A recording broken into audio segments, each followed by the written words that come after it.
예, 오늘은 우리가 우스 땅에 있었던 우리가 많이 잘 알고 있는 욥에 관하여 함께 말씀 나누고자 합니다. 욥은 우리가 잘 알고 있듯이 이제 흠도 없고 하나님 보시기에 아름다운 자로 칭찬받았던, 그러나 고난을 받고 그 고난 가운데 하나님을 또 만났던 욥이기에 우리가 그 얘기를 한번 따라가 보고자 합니다. 하루는 천상에서 회의가 열렸다고 합니다. 이건 제 얘기가 아니라 성경 말씀이죠. 천상회의가 열렸는데, 이 천상회의가 뭐냐면 하나님의 아들들이 이렇게 세상을 두루 다니다가 하나님께 보고를 하는 천상회의입니다. 이때 그 자리에 사탄도 함께 옵니다. 사탄이라고 하는 이 원어를 보면 이게 그 고발자라는 뜻을 가지고 있죠. 그래서 그의 임무에 충실을 해서 사탄은 자기 역할대로 고발을 하게 됩니다.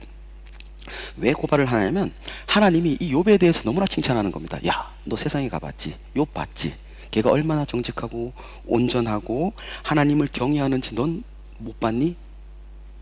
이 가만히 있을 사탄이 아니죠.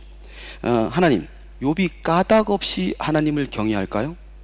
하나님, 그가 이유 없이 손해도 안 보는데, 그리고 기도도 안 들어주시는데 과연 욥이 하나님을 경외할까요? 하나님은 욥에게 많은 복을 주셨습니다. 그러니까 당연히 복 받은 사람이 하나님을 경외하고 칭찬하는 게 그건 당연한 거 아닙니까?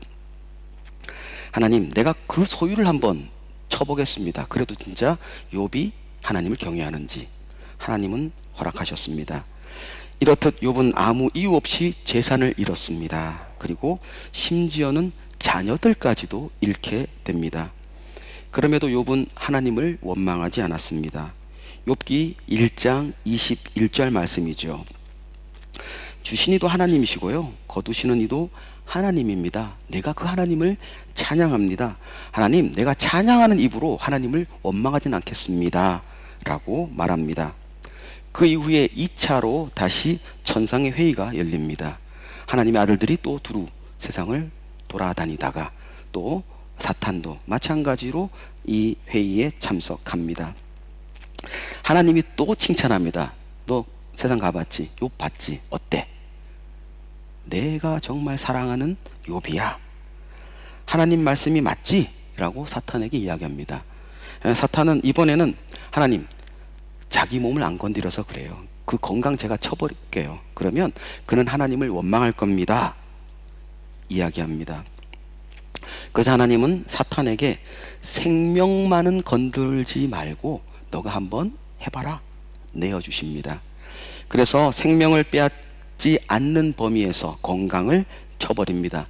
종기가 났고요, 그 종기가 얼마나 가려우는지 기와장으로 막 끌고도 그 가려움이라든가 아픔을 감당을 못했습니다.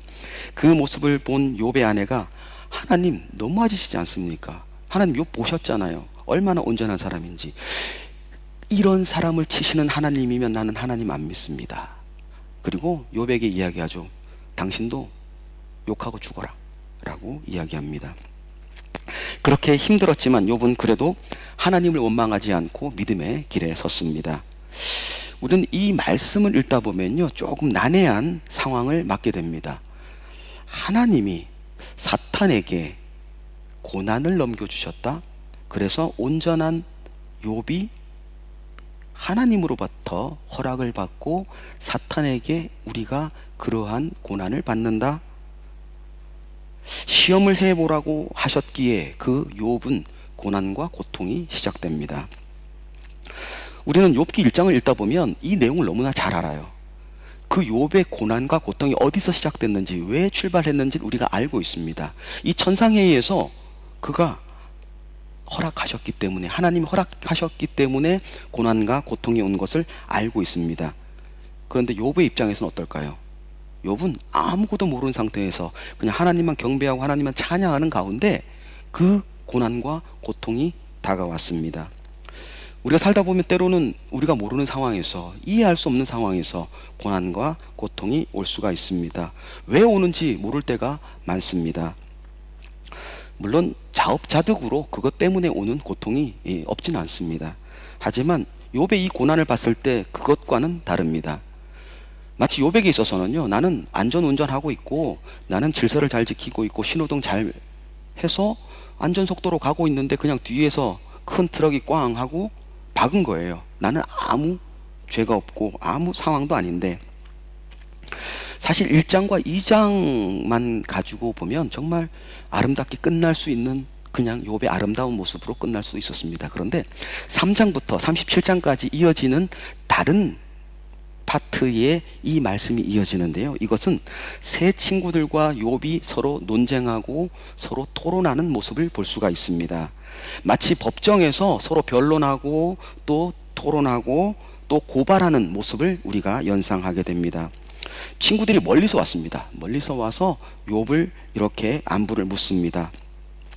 그 중에 엘리바스가 이렇게 말합니다. 욥기 4장 7절 말씀이죠.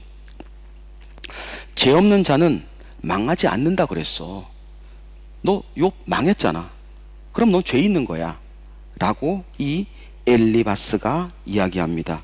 그러면 결론이 뭡니까? 욥은 죄인이다 라고 하는 말씀이죠.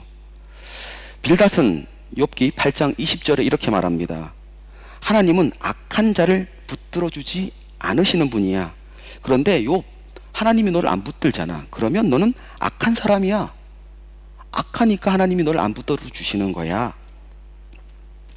소발은 욥기 11장 11절에 이렇게 말합니다. 하나님은 악한 일을 분간하고 계셔. 사실 너 죄가 많아서 이렇게 망한 거야. 죄가 많아서 이렇게 고난받는 거야. 벌 받는 거야. 라고 이 세 친구들은 끊임없이 이야기하고 있습니다. 친구들은 다 하나님은 심판하시고 벌 주시는 하나님으로 이해를 했습니다. 그런데 욥은 심판을 당했다? 그러면 죄가 있다 라고 하는 결론으로 갑니다. 욥, 너는 죄인이니까 빨리 회개해. 그리고 이 고난을 끝내려면 회개하는 방법밖에 없어. 너의 모든 죄를 하나님께 이렇게 내려놓아. 물론 욥도 하나님은 죄인을 심판하신다라는 말에 동의를 합니다. 그런데 욥의 입장에서는 난 죄가 없는데 내가 왜 고난받아야 돼? 내가 왜 벌 받아야 돼? 그는 다시 생각합니다. 아, 뭔가 실수가 있고 뭔가 오류가 있다. 하나님이 잘못 알고 계신 거야. 하나님이 오해하신 거야. 하나님이 실수하신 거야 라고 하는 것이 욥의 생각입니다. 그래서 내가 하나님을 만나면, 하나님 내가 얼마나 의인인지 아시죠? 내가 하나님 얼마나 온전한 자인지 아시지요? 하나님께서 나를 의롭다 하시고 이제 이 모든 것들을 끝낼 거야. 이 고난에서 고통에서 나를 끝낼 거야 라고 욥은 생각합니다. 그래서 결국 욥은 회개하지 않죠. 그리고는 친구들도 봐라, 너 회개해라. 회개해야 이 모든 게 끝나. 너는 죄인이야. 다시 욥은 뭐랍니까? 난 아니야. 난 의인이야. 나는 하나님 앞에 순전한 사람이야. 이 모든 내용이 3장부터 37장까지 이어집니다. 우리 불교 경전에 법구경과 자바함경이 있는데요, 거기에 우리가 너무나 잘 알고 있는 이 인과응보에 관한 것이 나옵니다. 유래가 거기서 나오는데요, 이 세 친구들과 욥은 인과응보를 믿었습니다. 그렇게 생각했습니다. 뭔가 원인이 있으니까 이 결과가 나왔을 거야 라고 하는 생각을 합니다. 욥도 같은 입장에서 맞아, 인과응보야. 뭔가 원인이 있으니까 이 결과가 나왔어. 그런데 나는 죄가 없어. 원인이 없으니까 나는 고난받으면 안 돼 라고 하는 것이 욥의 생각입니다. 그리고는 하나님께 따져 묻습니다. 하나님, 뭔가 잘못됐습니다. 하나님, 이게 뭡니까? 내가 왜 고난받아야 됩니까? 욥의 생각입니다. 욥에게 있어 위대한 것은요, 사실 하나님이 그렇게 고난 주시고 고통 가운데 던져 놓으셨는데 욥은 떠나지 않았다는 겁니다. 그 가운데 뭐 이런 하나님이 있어 라고 박차고 나가고 교회 밖을 뛰쳐나간 것이 아니라 거기서 무릎 꿇고 하나님을 찾습니다. 물론 따져요. 하나님, 이거 말이 안 됩니다. 하나님, 이건 아니잖아요. 따짐에도 불구하고 그는 하나님 안에 있었다는 겁니다. 그는 하나님 앞에 있었다는 것입니다. 하나님을 찾았다는 것입니다. 그러다가 이 대화를 듣던 하나님이 이제야 등장하십니다. 38장에 하나님이 나오시는 모습을 볼 수가 있죠. 폭풍우 가운데 나타나셨다라고 말씀은 표현하고 있습니다. 그런데 하나님께서 드디어 욥 앞에 나타나셔서 뭐라고 말씀하십니까? 이 고난이 왜 시작됐는지 원인을 알려주셨을까요? 아닙니다. 고난이 언제 끝나는지 알려주셨을까요? 아닙니다. 그럼 답이 아니었습니다. 뜬금없이 하나님이 만든 이 창조의 이야기를 하고 계십니다. 왜 이 창조가 이루어졌는지를 말씀하고 계십니다. 욥기 38장 4절 말씀을 보면요, 내가 땅을 만들고 기초를 두고 했어. 너 어디서 왔어? 내가 하늘을 만들었어, 땅을 만들었어, 바다를 만들었어, 해를 만들고 달을 만들었어. 너는 뭐 했니? 나는 이 모든 것들을 만든 내가 하나님이야, 내가 했어 라고 말씀하십니다. 왜 생뚱맞게 하나님께서는 이 창조의 이야기를 고난받고 있는 욥에게 하셨을까요? 모든 시작이 하나님으로부터 오는 것을 이야기해 주고 싶으셨습니다. 모든 것의 원인이 하나님이라는 것, 모든 출발점이 하나님이라는 것을 말씀해 주고 싶었습니다. 욥은 하나님이 내 의를 아시면, 내가 정말 얼마나 온전한지를 알면 하나님께서 이 모든 것을 끝낼 거야 라고 생각했습니다. 맞지만 말이 틀립니다. 왜냐하면 욥의 진짜 죄는 뭐냐면 하나님을 불의한 본으로 본 것이 아닙니다. 그것이 죄가 아니었습니다. 또 자신을 의로운 자로 어떤 교만함 속에 있었다, 그것도 그의 죄는 아니었습니다. 욥은 이 모든 상황을 결정하는 것이 하나님이 아니라 자기라고 봤습니다. 내가 의인이다, 내가 온전하다, 모든 주어가 자기에게로 갔습니다. 그런데 하나님께서 원하셨다는 것은 하나님으로부터 출발하기를 원하고 계셨습니다. 이 모든 상황, 우리의 삶의 상황은 하나님이 주관하시고 하나님이 출발점이라는 것을 우리에게 이야기해 주고 싶으셨습니다. 친구들은 그 고난의 원인을 죄라고 생각했습니다. 그래서 고난의 끝을 보려면 우리는 회개해야 돼 라고 이야기를 합니다. 맞는 말이죠.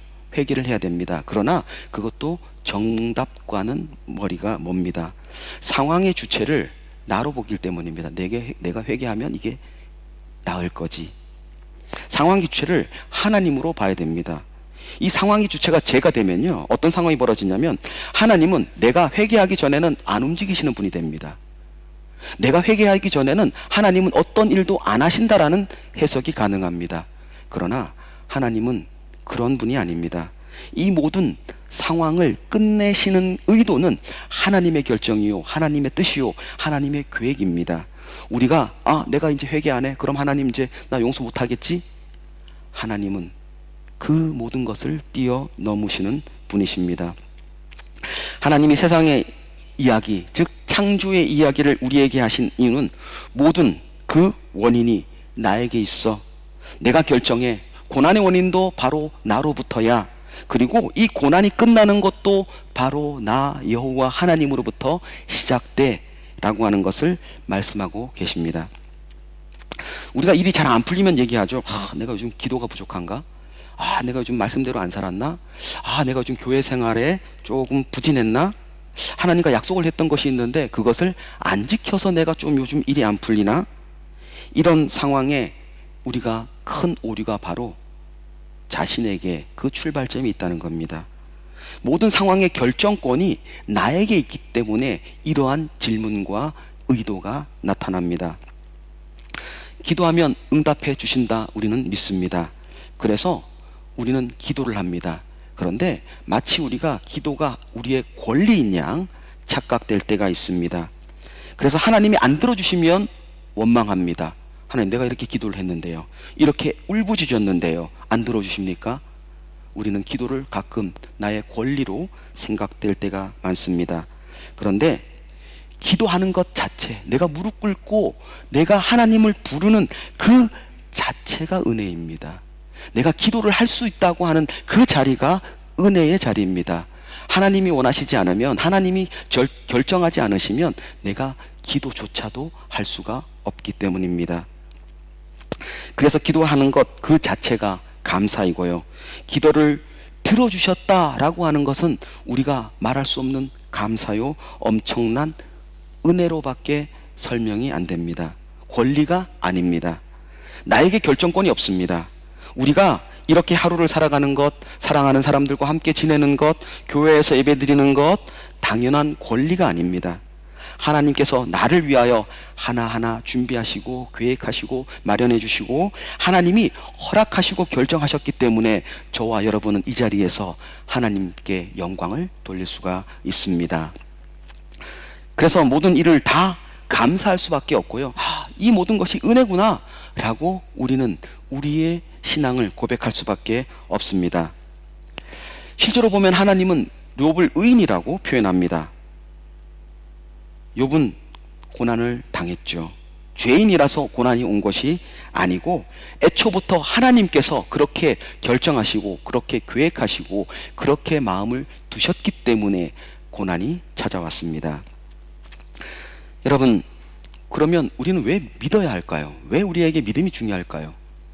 어차피 하나님께서 다 하실 건데, 내가 기도해도 하나님이 들어주시고 모든 것들을 이루시는 것은 하나님 결정이라면 내가 왜 하나님을 믿어야 됩니까? 이 자리에서 내가 왜 기도를 해야 됩니까? 가끔씩 보면 그러면 믿음이 필요 없지 않나?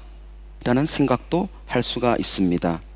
이 고난을 막을 수가 없다면 우리가 왜 믿음을 가져야만 돼? 라고 생각할 수가 있습니다. 그런데 여러분, 믿음은요, 하나님의 계획이 내 의도와 다른 방향일지라도 그 이끄심에 반응하는 겁니다. 비록 상황이 좋던 안 좋던 내 생각과 같던 안 같던 우리는 하나님을 따르는 겁니다. 하나님의 그 섭리를 우리가 인정하고 반응하는 겁니다. 그것이 우리들의 믿음입니다. 날 때부터 맹인이 된 자가 있습니다. 제자들이 예수님께 물어요. 예수님, 저 사람이 어릴 때부터 맹인입니다. 눈을 못 봐요. 하나님, 그 사람의 잘못입니까? 아니면 부모의 잘못입니까? 제자들이 잘못 본 것이 하나 있습니다. 그 결정하는 결정권은요, 사람에게 있지 않습니다. 그 사람이나 부모에게 그 결정권이 있지 않습니다. 예수님께서 그때 이렇게 말씀하십니다. 하나님이 하시는 일을 나타내시려고 이 사람이 맹인이 됐다. 하나님으로부터 출발을 하게 됩니다. 이 맹인이 된 결정권은 하나님에게 있습니다. 이 결정은 하나님이 하셨기 때문입니다. 하나님이 정하셨습니다. 하나님이 이를 보여주시려고 하나님의 선택이셨습니다. 그 다음 어떻습니까? 맹인에게 이야기하고 너의 눈에 그 진흙을 발라서 실로암으로 가서 씻어라. 그 다음 맹인은 반응합니다. 이 반응이 믿음입니다.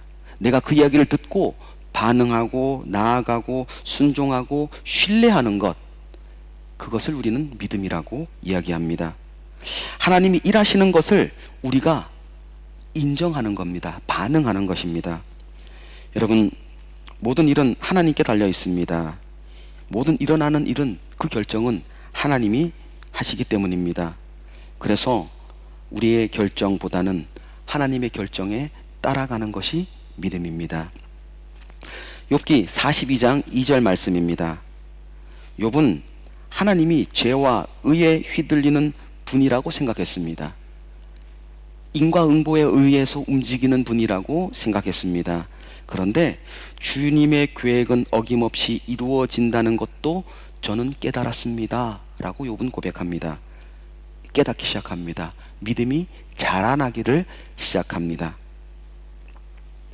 욥기 42장 5절 말씀이죠.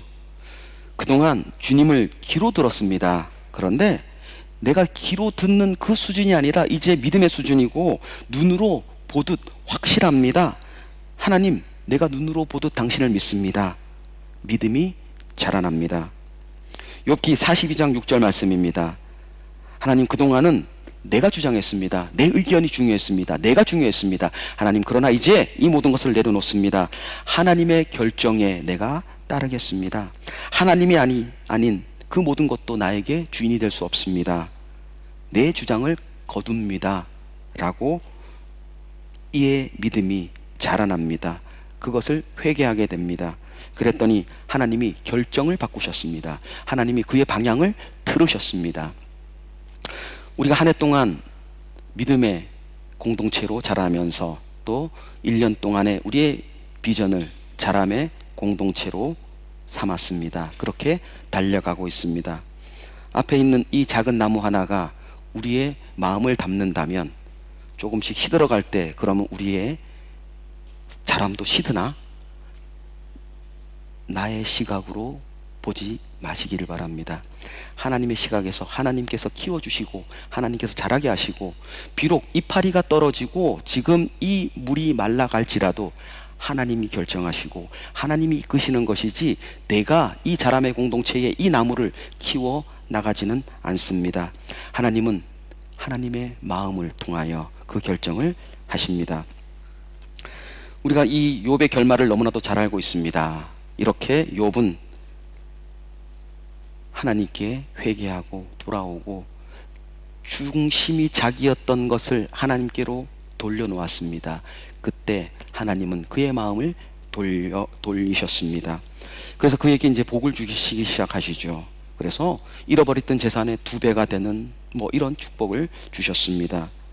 그리고 빼앗았던 그 자녀들만큼이나 더 그때 당시에 더 아름다운 더 아리따운 사람들이 없다라고 할 정도로 그에게 복을 주셨습니다. 이게 욥의 축복이 맞을까요?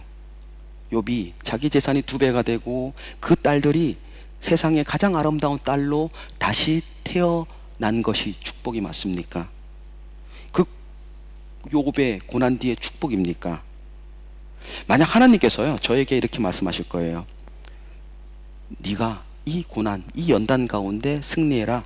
그러면 내가 복을 줄 거야. 그래서 그 전에 데리고 가셨던 나의 자녀였던 예린이와 건이를 하나님 나라로 올려보내고 고난을 극복했다고 복을 주셔서 더 이쁜, 더 아름다운 딸들을 내게 주신다고 손쳤을 때 그것이 과연 저에게 복일까요? 나의 자녀를 잃어버린 그 아픔이 그것을 대신할 수 있을까요? 우리는 가끔 고통 가운데 이웃에게 위로합니다. 잘 견뎌봐. 너 이 고난, 고통, 이 어려움만 이기면 하나님이 더 좋은 것으로, 더 아름다운 것으로 줄 거야. 위로합니다.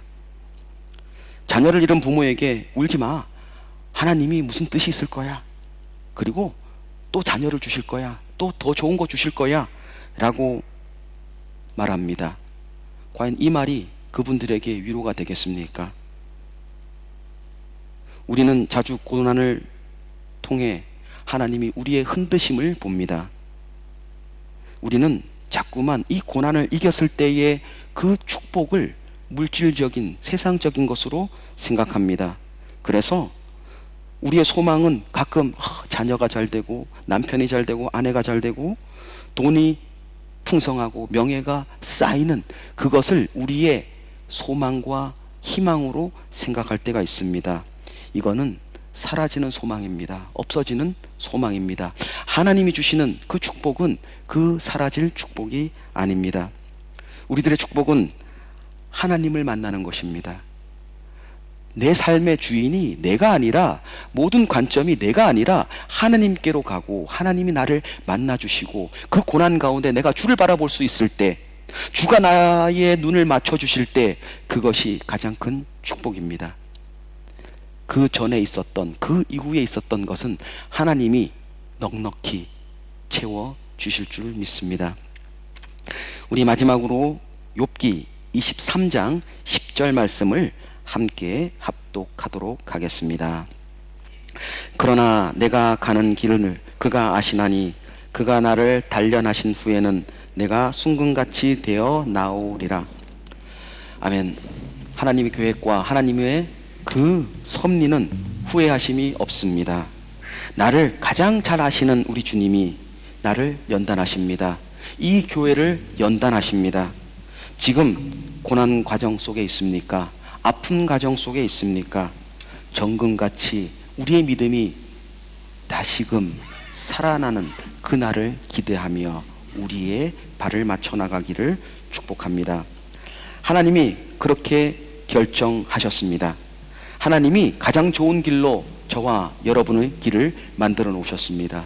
하나님이 결정한 그 길, 나의 마음엔 안 들 수가 있습니다. 나의 소망에는 근접하지 못하지만 하나님의 결정에 우리는 반응하기를 원합니다. 우리 하나 공동체가 올해 자람의 공동체란 비전을 가지고 갑니다.